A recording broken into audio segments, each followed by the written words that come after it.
I suppose Cam Rain will be taking too many snapshots from the boundary from now on? Oh yeah, he might. He just got the technique wrong on the day. And as we talked at our team meeting yesterday, the game shouldn't have come down to that. We made plenty of errors throughout the game that could have been the difference at the end. He's just a young guy in a pressure situation. If you go back to the replay from the game versus Geelong the previous week, he did exactly the same thing, kicked straight through the goals in the first quarter. So just caught it a little bit too fat, and the ball went where it went. But I understand what went through his head. He was under a lot of pressure. He'll learn from it, as will all of us. He did a terrific job yesterday. We had a team meeting. We talked about that scenario, and it was not so much about the kick that he did. It was about running the clock down a little bit more and making sure that if he did kick the goal that there wasn't long left in the game.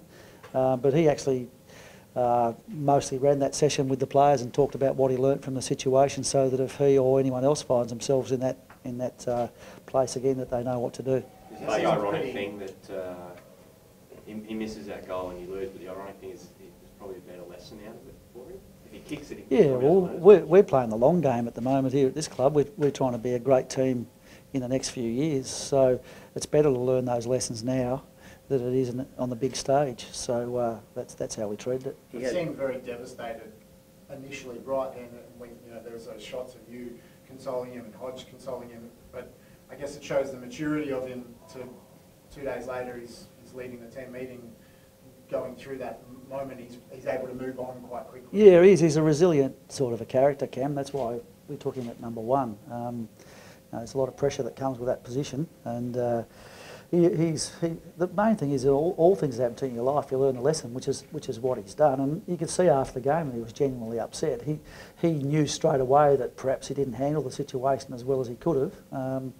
But that's okay as long as he learns from it and doesn't make the same mistake again. On a positive, he did stand up in two other key moments that got you right back in the hunt, and the goal at the end of the first quarter. And so if there's 2 out of 3 moments and he nails them, you're pretty happy with that. And you talked about the moments in the last quarter that you guys didn't take. Was that something you went through in the review as well? Yeah, there was a lot of those. There were, and there were lots of bits of composure during the game that perhaps could have had us in a more favourable position than what we were. Instead of chasing to get in front, we maybe could have been in front. So that's the absolute situation. What did you say to him? Well, that he puts himself in those positions twice this season. Cam's put himself in a great position to win the game. And he'll do it again, because that's him, that's his nature. He wants the ball in those sorts of situations, so confident that'll be the case. What did you say to him? On the ground? Yeah. I basically just walked over and said, mate, well, I asked him what happened, because I missed it. At the time, I was sending the runner out to say to tell Cam, run the clock down. There's only 36 seconds left. He took about 3 steps and Cam had already taken the shot, so that didn't happen. So I had a little I asked him what was going through his mind. I could see that he was upset, so I just reassured him that he's going to have a long career at this footy club and that he'll have many opportunities to make up for that and to move on pretty quickly. A couple of people suggested that maybe some leaders should have gone over there to tell him to calm down before he kicked. If you have a look at the tape, Dane Zorko did. Yeah. He did that. So there was no issue there with our leadership. We actually gave him the message that he needed to hear, and he just sort of got a bit excited under the circumstances, and as I say, he'll learn from it. What are your other takeouts from the game? Because it was a really interesting game. They got run-ons at times, and in years gone by, that would have been it. But you're able to get some control back and get back on level, and then get your own momentum. It was a real sort of seesawing game. What did you take out of it in a positive? Yeah, I think I talked on Friday about the importance of contested ball. When they had their run-ons, they were killing us at contested ball. When we had our run-ons, we reversed the trend. So, what came out of it is we're a lot better in that area against them than we have been for a long time. I think I talked about the fact that the average winning margin by them for the last 5 games have been 10 goals, and that if we didn't address the contested ball clearance type scenario, that we'd be in trouble again. So we moved a long way in the right direction against that team in that regard, and I was really proud of our effort from that perspective, and we talked about that at our team meeting yesterday. So that's progress for us. Going to Melbourne and taking on one of the premiership favourites in Collingwood, that doesn't get much tougher than that, does it? No, well, we're looking forward to it. I mean, it's a Saturday night game, 7:25, Etihad Stadium. There'll probably be anywhere between 40 and 60,000 people there. So it's an opportunity for our blokes to play in a finals-like environment. So we're very much looking forward to that challenge. We had a terrific game against them up here in round 7 when they were in really good form. It was a 7-point game, I think, that night. So we'll go down there and we'll be trying our hardest to put in a great performance and, you know, give ourselves a chance to win the game. We respect that they're a good team, but all the teams we play are good teams leading into the end of the season. So and the teams that we've played recently. So yeah, just look forward to the challenge. Take it on. How good was Harris Andrews? Do you expect him to bounce back that quickly? It's just his second game back, and he held the Collingwood leader to just one goal. Yeah, no surprise. You know, I thought the week before Harris actually played not too badly against Hawkins. He just got unbelievable supplies. So the pressure was better this week. Harris didn't have to defend so many balls that were almost undefendable, and you know, he got the job done. But no, that's twice now this year he's played really well on Brown. After having been beaten by him last year in a game up here, I think Brown kicked 7 in the last home and away game. So Harris is one of those guys that learns from his experiences and applies that to the next time they play, and he did a great job. You mentioned that game against Collingwood earlier in the season, a tough, great contest. DeGoey was the clear difference. He won't be there this weekend. Do you sort of see them, maybe they've got huge injury problems at the moment? Do you see that they might be a bit vulnerable? Oh no, look, Collingwood have had a long injury list all year, and they still find themselves up in the top parts of the ladder. They've got a great system that their players adhere to, and that's what we're trying to create here as well. So it would be a good test of our system versus theirs.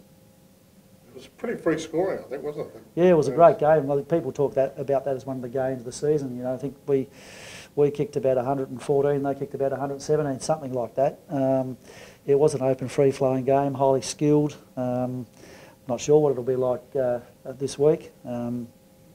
It's always hard to tell, you never quite know, but I think what helped in that game was the accuracy of the kicking for goal. We kicked about 5 points, and I think they might have kicked 7 or something like that, so there were a lot of centre bounces, restarts, the grounds opened up. I think both teams kicked 5 goals from centre bounces that night, so it was a great one for the spectators. You've had that problem when you've gone down there of going too quick. I think you've mentioned it most times you played at Etihad. Like you'd be looking for improvement there this weekend? Yeah, we're going to do slow motion practice all week. Oh, no, it's actually really hard when you get into that stadium when the roof's closed, and it just has that really fast feel about it. But we'll no doubt talk about it as a group and try and make sure that we can control the speed of our ball movement as much as we can and not go too fast, because, you know, hopefully we've had 3 games this year to learn that lesson. Hopefully in the 4th occasion we can get that right, get the balance right.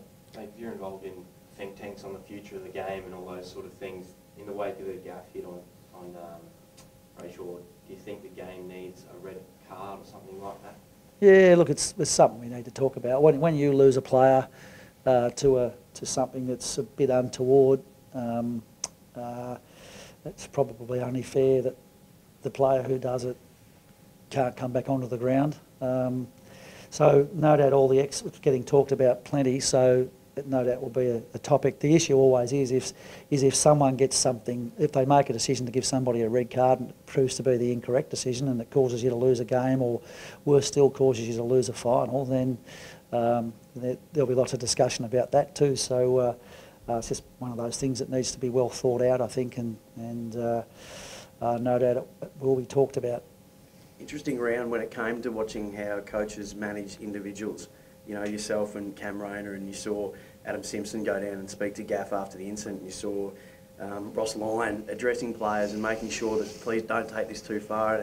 Do we understand enough about what goes into the one-on-one and the mentoring that you guys do, and how important that is in those relationships that you form? Oh, yeah. I mean, when you coach a group of players, almost all of them become like sons to you. So it's not just about the game; it's about life and about things that happen, and you know, loyalty and supporting your players is really important because you ask a lot of them. So yeah, we saw all the range of emotions on the weekend. That's no surprise, because at the end of the day, we all care deeply about our players and their well-being and how they're travelling.